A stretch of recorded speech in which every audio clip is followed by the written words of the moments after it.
말씀은 주께서 그 마음을 열어라는 말씀이었어요. 사도 바울의 복음으로의 전적인 헌신, 주님의 일을 하면서도 결코 자신의 뜻과 계획대로 하지 않았고 오직 성령 하나님의 지시대로 움직였다. 이런 복음의 통로가 있었기에 복음을 전할 때마다 주님께서는 친히 그들의 마음을 열어주셨던 것입니다. 예수님 당신을 믿게 하셨습니다. 회개시켜 주셨습니다. 구원받고 세례를 받게 해주셨습니다. 여성사업가 루디아, 귀신 들렸던 이름 없는 여종, 그리고 로마의 간수, 그 어느 누구 하나 복음을 받아들이기 쉽지 않는 사람들이었지만 복음의 헌신자 바울이 주님께서 주신 사명에 정말 고문을 당해서 등에 피가 나고 팔다리가 너무 아파도 오히려 감사와 찬양을 드리고 순종했을 때 우리 주님께서는 친히 그들의 마음을 여셨던 것입니다. 오늘 말씀으로 넘어갑니다. 바울과 실라, 그들은 남쪽 길을 택해 암비볼리와 아볼로니아를 지나 여러분들이 잘 아시는 데살로니가로 갔습니다. 그곳에는 유대인 공동체가 있었어요. 바울은 평소 하던 대로 그 시내의 회당으로 가서 3번의 안식일 동안, 그러니까 3주 동안 성경을 가지고 말씀을 전했습니다.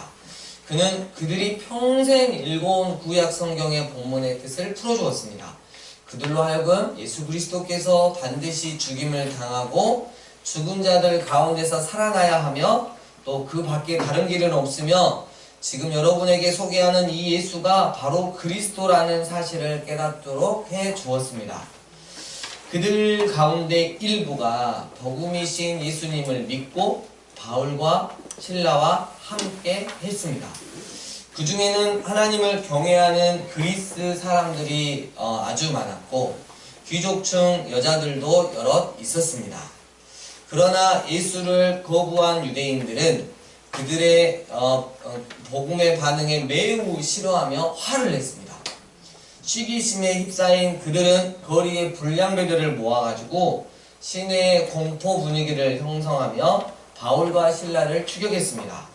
그들은 바울과 실라가 야손의 집에 있는 줄 알고 그곳으로 쳐들어갔습니다. 거기서 2사람을 찾지 못하자 그들은 야손과 그 친구들을 대신 붙잡아서 시원로들 앞으로 끌고 갔습니다. 그러고는 미친듯이 소리쳤습니다. 이들은 세상을 무너뜨리는 자들입니다. 이제 우리 문 앞에까지 나타나서 우리가 소중히 여기는 모든 것을 공격하고 있습니다. 예수가 왕이고 황제는, 로마 황제는 아무것도 아니라고 말하는 이 반역자와 배반자들을 야손이 숨겨주고 있습니다. 시원로들과 모여든 사람들은 그 말을 듣고 크게 놀랐습니다. 그들은 고발 내용을 조사하는 한편 야손과 그 친구들에게 보석금을, 쉽게 말하면 돈을 두둑히 받고 또 그들을 풀어주었습니다. 그날 밤에 형제들이 어두움을 틈타 바울과 실라를 신속히 성 밖으로 빼냈습니다. 그들은 그 둘을 베레아라고 하는 도시로 보냈고 거기서 2사람은 다시 유대인 공동체를 만났습니다. 그곳 사람들은 데살로니가 사람들보다 훨씬 더 나았습니다. 그곳의 유대인들은 바울이 전하는 예수 그리스도의 복음을 정말 열정적으로 받아들였고 그가 하는 말이 성경적으로 근거가 있는지 알아보려고 날마다 그를 만나 성경을 연구했습니다.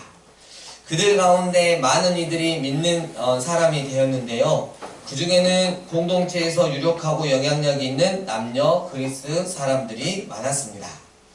그러나 바울이 베레아에서 다시 하나님의 말씀을 전하고 있다는 보고가 저 위쪽에 있는 데살로니가의 복음을 거부했던 유대인들의 귀에 들어갔습니다.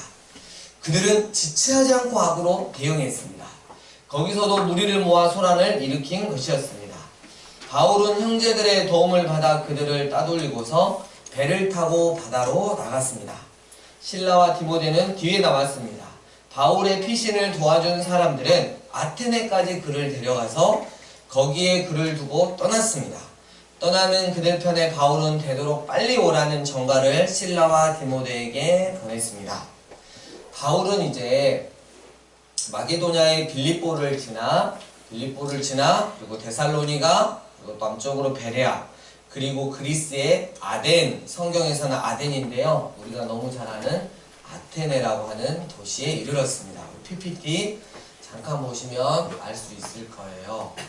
그래서 오른쪽에가 이제 터키 지역이고요. 넘어오면 마게도냐. 그래서 빌립보, 데살로니가 그 밑에가 베레아가 있었고, 더 내려가면 여러분들이 잘 아시는 아테네가 있고, 또 좀 더 내려오면 뭐가 있죠? 예, 고린도 교회 많이 들어보셨죠? 다 저기가 그리스 나라에 속한 도시들입니다. 저 사이에 여러분 그 유명한 마라톤 전투 아시죠? 예, 그리스의 평야 이름이 마라톤 평야가 있어요. 거기서 이겨가지고 병사가 어떻게 해요? 42.195km 달려서 우리가 이겼습니다! 웃음이 멎었죠. 예, 그 유명한 장소가 바로 그것이고, 우리 친구들은 스파르타 많이 들어보셨죠? 그리고 다 저기 그리스에 있는. 그래서 너네스쿨 교육 방식은 무슨 파? 슈퍼스타가 아니라 스파르타. 네로 다스리는 아주 훌륭한 교육 정책을 쓰고 있죠. 아테네는 주저왕 5세기 이래로 가장 중요한 도시 국가였습니다. 심지어 그것이 로마 제국에 합병되고 난 이후에도, 식민지가 되고 난 이후에도 그 도시는 아주 당당히 지적 독립성을 보유하고 있었고 자유시가 되었습니다. 그 도시는 우리가 너무나 잘 알고 있는 너 자신을 알라 누구요? 소크라테스와 플라톤, 아리스토텔레스에게서 이어받은 풍부한 철학적인 전통과 문학과 예술 그리고 인간의 자유를 위해 그 도시가 세운 주목할 만한 업적들을 자랑했습니다. 이제 바울은 북쪽으로부터 배를 타고 와서 그가 그처럼 기가 닳도록 들어왔던 아테네를 처음 방문했습니다. 그러니까 온 도시 중에 가장 아름다운 도시예요. 전 세계에서. 얼마나 기대했겠습니까? 베레아에서부터 안전하게 여행할 수 있도록 그를 인도해 주었던 친구들은 이제 가버렸습니다. 바울 그는 북쪽에 있는 마게도냐로 돌아가기를 바라고 있었습니다. 왜냐하면 그가 부름받은 곳이 마게도냐였기 때문입니다. 한편 그는 그들이 도착하기를 기다리는 동안 세계적인 문화적인 수도에 고립된 자신을 발견하였습니다. 과연 그의 반응은 감동이었을까요? 어떤 반응을 보였을까요? 전혀 기독교적이지 못한 사상과 종교가 지배하고 있는 도시. 비록 멋지고 아름답고 세련될지는 모르지만 도덕적으로는 태폐적이고 영적으로는 죽어있는 그런 도시를 방문하는, 혹은 그런 도시에 살고 있는 그리스도인의 반응은 어떤 것이 되어야 할까요? 우리는 여기에 대해서 오늘 말씀을 집중해 보려고 합니다. 바울이 반응에는 4가지 부분이 있어요. 그 중에서 오늘은 2가지만 하겠습니다. 네. 좋죠. 네. 4가지 다 하면 여러분 힘드시잖아요. 네. 그 4가지 하시고 오후 예배 빼먹읍시다. 뭐 이런 식으로 또 하시면 안 됩니다. 네. 오후 예배는 또 오후 예배입니다. 네. 첫 번째로 바울이 본 거예요. 본 것. 바울은 아덴에서 그들 즉 실라와 데이모데를 기다리다가 온 성에 그 아테네가 우상이 가득한 것을, 혹은 우상 숭배에 넘겨진 것을 보고 격분하였습니다. 물론 그는 관광객으로서 그 도시를 구경하러 아덴을 이리저리 돌아다녔을 수도 있겠습니다. 당시 아테네의 건물들과 기념물들에 필적할 만한 것이 없었기 때문입니다. 몇 킬로미터 떨어진 곳에서도 볼 수 있을 만큼 높이 세워져 있는 아덴의 옛 성체인 아크로폴리스. 보시죠. 신들을 숭배하는 파르테논 신전. 좀 신기하게 바뀌고 있죠. 제가 말하면 바뀝니다. 정치가들과 철학자들의 토론을 듣기 위한 집회광장 아레오파고. 유명한 예술가들의 그림이 전시되어 있는 거리. 그리고 음악당. 네, 그 2개가 한꺼번에 되어 있었습니다. 실수가 있었습니다. 어제 말로만 맞추다가 알아서 넘기라 그랬는데 2개가 한꺼번에 있었습니다. 여러분, 저게 무려 거의 1500년 전에 저렇게 이루어 놓았던 문명이죠. 얼마나 멋있어요. 지금도 관광을 가잖아요. 그러나 바울에게 깊은 인상을 준 것은 이런 것들이 아니었다는 거예요. 그가 무엇보다도 먼저 본 것은 그 도시의 아름다움도 아니고 재능도 아니고 그 도시가 하고 있는 우상 숭배였습니다. 우상이 가득 찬 이 헬라어 단어가 나타나고 있는 개념은 그 도시가 그것들 아예 그냥 밑에 깔려 있다는 뜻이에요. 그러니까 우상들로 완전히 뒤덮였다. 또는 그것들에 푹 잠겨 있다라고 말할 수도 있겠습니다. 아덴에는 그 나라의 나머지 모든 지역에 있는 것보다 더 많은 신들이 있었으며 거기에서는 사람들을 발견하는 것보다 신을 발견하기가 더 쉽다라고 말한 로마 풍자시 작가들의 말이 결코 과장이 아니었습니다. 거기에는 수많은 신전들, 사당들, 신상들, 제단들이 있었습니다. 파르테논 신전에는 거대한 금과 상아로 만들어진 아테네 여신상이 서 있었는데 그 상의 번쩍이는 창끝은 여러분 64km 떨어진 곳에서도 보였다고 합니다. 그의 다른 곳에서는 그 도시의 수호신인 아폴론의 상들, 제우스, 아프로디테, 헤르메스, 디오니소스, 포세이돈, 아르테미스, 아스클레피오스들의 상들이 있었습니다. 여러분 상들 중에 여러분 아는 게 몇 개 지금 나왔나요? 예, 제우스 나왔고 막 이런 거. 여러분 아시는 거 있죠? 이런 거 이제 아주 어려운 거 나갈 때는 싸가지 없는 것들 이렇게 그냥 하고 계시면 됩니다. 신들을 모신 신전과 올림푸스의 모든 신들이 거기 다 있었습니다. 그리고 그것은 아름다웠습니다. 그것들은 돌과 노쇠뿐만 아니라 금과 은과 상아와 대리석으로 만들어졌으며 그리스 헬라의 가장 솜씨 좋은 조각가들에 의해 우아하게 만들어져 있었습니다. 그러나 그 아름다움이 하나님 아버지와 주 예수 그리스도를 영광스럽게 하는 것이 아니었기에 그 아름다움은 결코 바울을 감동시키지 못했습니다. 그 대신에 그는 하나님이 아덴 사람들에게 주신 예술적 창조성이 우상 숭배에 사용된 것으로 인해 가슴이 너무 답답해 했습니다. 바울이 바로 이것을 본 것이었습니다. 그는 그 우상들에 잠긴 그냥 그 짠한 한 도시를 보았던 것입니다. 두 번째로 바울이 느낀 것입니다. 그는 몹시 격분했습니다. 이 격분했다의 원어적인 의미는 발작했다라는 뜻입니다. 원래 의학적 의미를 지니고 있었고 절도나 간질 발작에 사용된 단어입니다. 그것은 또한 자극하다, 특히 노하게 하다, 성나게 하다라는 의미입니다.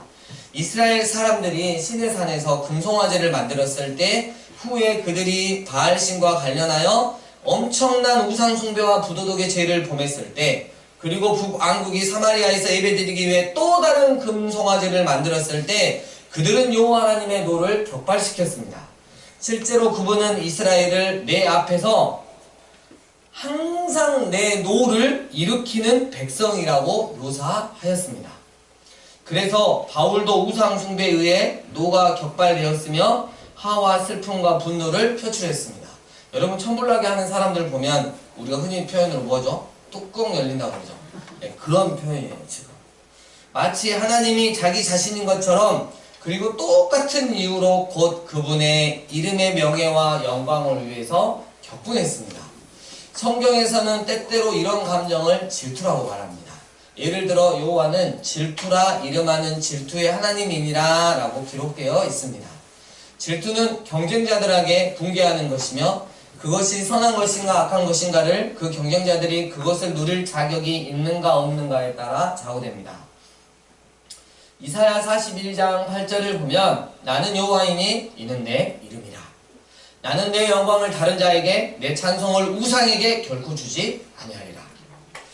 우리의 창조주이시며 구속주이신 하나님은 우리의 독점적인 충성을 받으실 권리가 있으시며 만일 우리가 그러한 충성을 다른 사람 또는 다른 우상에게 다 바치면 질투하십니다.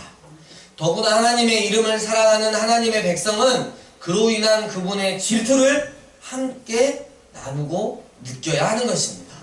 예를 들면 열심히 특심이었던 사람이 있었어요. 엘리야 선지자죠.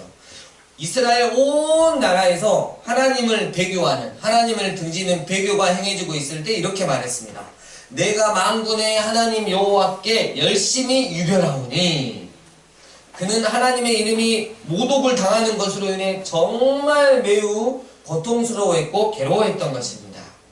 마찬가지로 바울도 타락하고 있는 나중에 보면 고린도 교인들에게 내가 하나님의 열심으로 너희를 위하여 열심을 내노니 라고 썼습니다.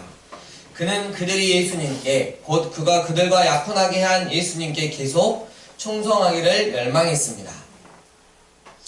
바울이 이 아테네에서 느낀 고통 또는 격분은 어떤 나쁜 성질이나 아덴 사람들의 무지에 대한 연민 또는 심지어 그들이 영원한 구원을 얻지 못하리라는 두려움으로 인한 것이 아니었습니다. 그것은 오히려 인간들이 유일하시고 살아계신 참되신 하나님께만 드려져야 할 영광과 찬송을 우상들에게 바치고 있을 만큼 타락한 것을 보았을 때 그에게 하나님의 이름을 위한 지독한 질투심을 불러일으킨 우상 숭배에 대한 혐오감에 기인한 것이었습니다. 아테네, 그 도시가 우상 숭배에 넘겨진 것을 보았을 때 그의 영혼 전체는 격분하였던 것입니다. 여러분, 곧 이 바울의 마음이 곧 우리의 마음이 되어야 한다는 것입니다. 하나님은 모든 무릎과 모든 입이 예수 그리스도의 주권을 인정하도록 하기 위해 그분을 으뜸가는 영광스러운 자리로 높이셨습니다. 그러므로 예수 그리스도가 사람들의 삶에서 차지해야 할 올바른 위치를 부인당할 때마다 우리 마음은 문드러지고 그분의 이름을 위해 질투해야 한다는 것입니다. 말씀을 정리합니다. 마게도니아의 수도 데살로니가, 그곳에서도 바울은 오직 예수 그리스도를 전했습니다. 세 번의 안식일을 통하여 구약 성경에 예언된 메시아가 예수님임을, 그래서 그 예수님이 온 인류의 죄를 속량하시기 위해 반드시 죽임을 당하고 3일 만에 부활해야 했음을 깨닫도록 해주었습니다. 또 그는 예수님의 구원의 다른 길은 결코 없다는 것도 알려주었습니다. 마치 우리의 부모가 한 분이시지, 복음을 듣는 모든 이가 예수님을 믿었으면 좋으련만 믿지 않고 오히려 마음을 강팍하게 하여 바울과 실라를 핍박하니 그들은 이제 베레아라고 하는 도시로 내려갔습니다. 그곳에 있는 유대인들은 마음밭이 참 좋았습니다.